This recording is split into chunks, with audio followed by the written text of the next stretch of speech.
More than 130 foreign delegates expected here for a 38th regular meeting of CARICOM heads next week. We have confirmation of attendance of 13 out of the 15 CARICOM heads. The other two delegations would be headed by foreign ministers.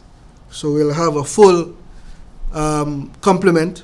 Details to this story and more in the National Report.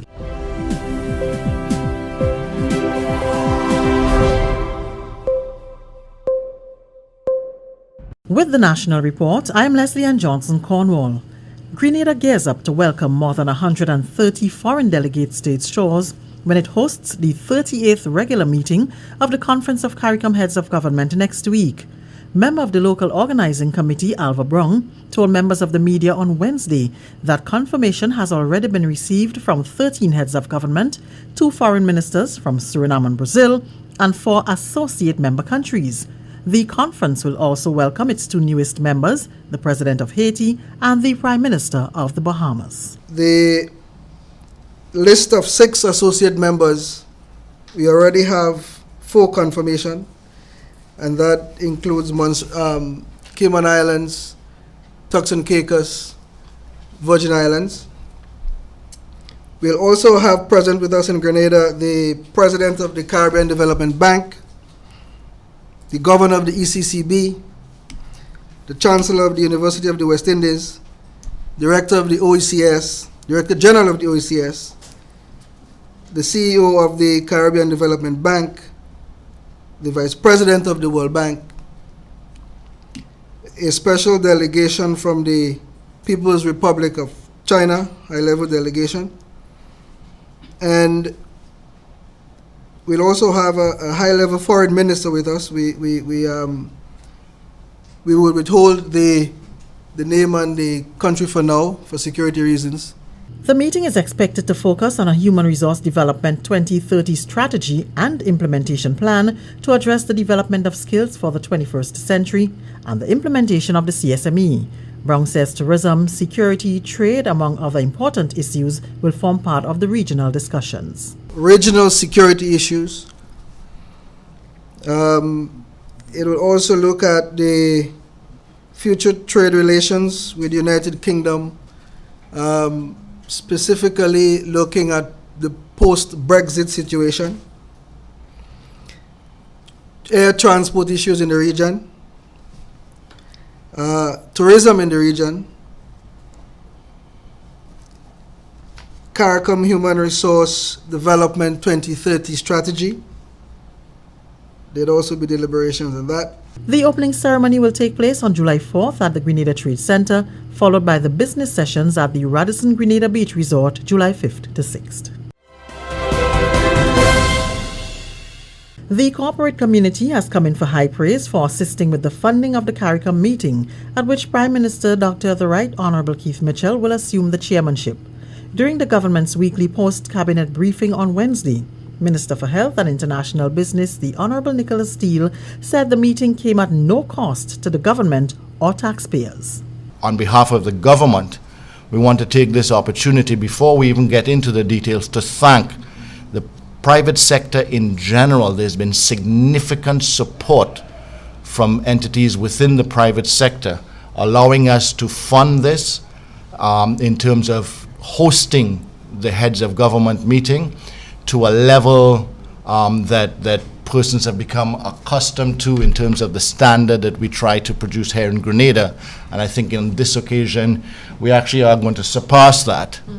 But it is as a result of the contributions being made and the support we are receiving from members of the private sector. It is not taxpayers' dollars.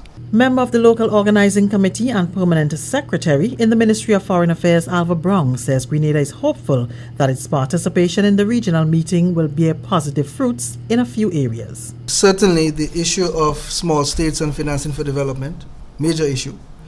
And secondly, the creation of a single ICT space for the region. As you know, currently our PM is the chair of the ICT subcommittee within the conference, and so that is a very, very important issue for us and the region. So those would be 2 of the bat. and air transport. This is the National Report. More news after the break. The house was shaking. Then suddenly saw we hear bang, crack, and the roof had gone. Man, I was so scared, I nearly wet myself. Only those who have lived it can truly understand the devastating fury of a hurricane's wind. The house across the road just get up and roll over. Hurricane force wind. It's a hazard. Hazards. Take control. Reduce your loss. You can hurricane-proof your home. For example, make your roof more wind-resistant by using screws instead of nails in its construction. Find out more about hurricane force winds and other hazards at your local disaster office. A message from the National Disaster Management Agency and Sedera. Grenada could be close to signing an agreement with the Florida Caribbean Cruise Association, paving the way for local produce to be included on the menu of cruise ships that come calling. This follows the recent visit of a delegation from the FCCA, which met with representatives from the Ministry of Tourism, GTA, Ports Authority, MNIB, and GREP to look at the way forward for the cruise industry. During a meeting of the Upper House on Tuesday, Government Senator Brenda Hood said the discussions also focused on plans by the FCCA to purchase local produce for the ships. The marketing board is working very closely with the FCCA to make sure that our produce are sold, are on the ships when they come to our destination. I know that they are very close in signing that agreement, and I'm confident that our farmers will benefit from this new move. Having cruise ships visit all year round was also discussed, and in this vein, the Grenada Ports Authority will take a proposal to Cabinet looking at possible incentives for the cruise ships. Senator Hood says employment opportunities for Grenadians was also a major talking point. We already have over 200 young persons who have been trained to go and work on those cruise ships. Considerations are being made at this time with the FCCA so that these persons can get employment on those ships.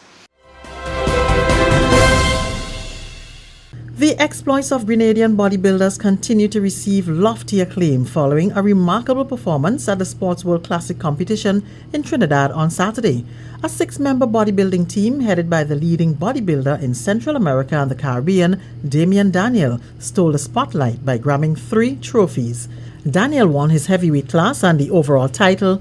John Lee placed second in the light middleweight class while making his regional debut, while Linton Jones and Kelson O'Geist placed 4th and 5th in the middleweight class. It's the first time that we have taken abroad a 6-man team, and we 3 of us accompanied the team. And I mean, when we got there, it was just so heartwarming to know, that we are the top bodybuilders in the region at this point. Placed 5th this year. Last year I came 2nd. The prep was pretty okay, Had some ups and downs. Make some changes during my diet and stuff. Try some other carbs, other proteins, and see what works for me. So I have a better idea for next year, what package to bring in. It's my first time, and I like to say that the things that the official and the judges tell me that next year, hopefully, I'll be coming better. And I would like to take over from Damian Daniel. I really had the support of the team. We really had out there and we said that, look, we want to always put Grenada again on the map.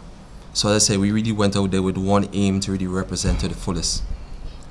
I must say, in this competition for me, it was really great, especially having really Cecil Mitchell and the other guys there. It really gave us this strong support, because whenever you have a group of people, it really helps your morals. And that's the National Report. I'm Leslie Ann Johnson Cornwall.